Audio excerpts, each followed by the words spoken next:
Kamusta mga pare mga tol? Akala nyo pambansang kapal ng mukha, no? Pwede rin. Ako nga pala si Pogi, ang susunod sa ipak ni Ninong Johnny M.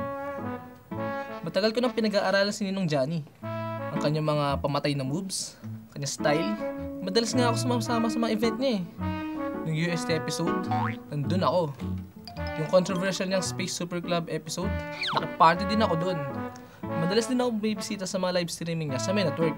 At kung hindi man ako makapunta, kasama naman ako sa chatline nila.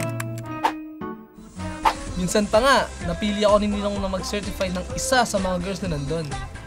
Diba paring Pogi, ready ka na bang is-certified si Princess? Hindi na tinatanong yan, Master. Ay, sige, syempre, total, hindi na kayo makapag-intay. Okay, paring Pogi, Princess, ready, set, go! Ano nga, Reggie? Wala nang baterya yung camera? Wala ng camera. Ayoko na. Kaso, nalobat yung camera eh. Kaya yun, hindi na kasama sa episode. Actually, virgin pa ako. At yun sana ang first kiss ko. Pero, okay lang. Nung una din naman, di rin nakakasko si Ninong Johnny. Pero, ibang level na siya ngayon. Kaya minabuti kong gayahin na si Johnny M para matigil na ang pagiging virgin ko.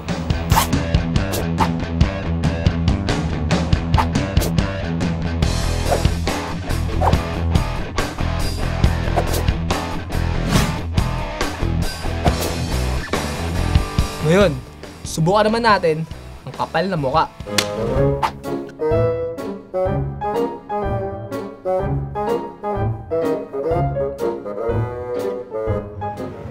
Miss, alam mo ba kung ba't kita nilapitan? Ha? Kasi you're fucking hot! Fucking?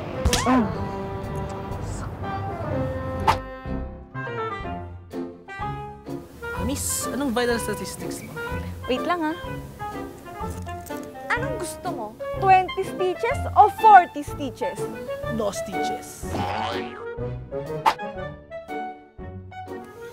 Miss, pwede magtanong?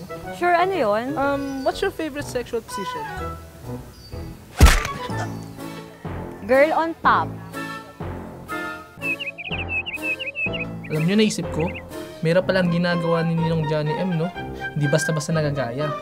Now I realize, hindi pala siya dapat ang ginagaya ko. Kaya,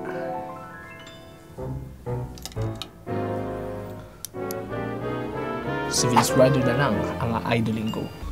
It's Ryder experiment time!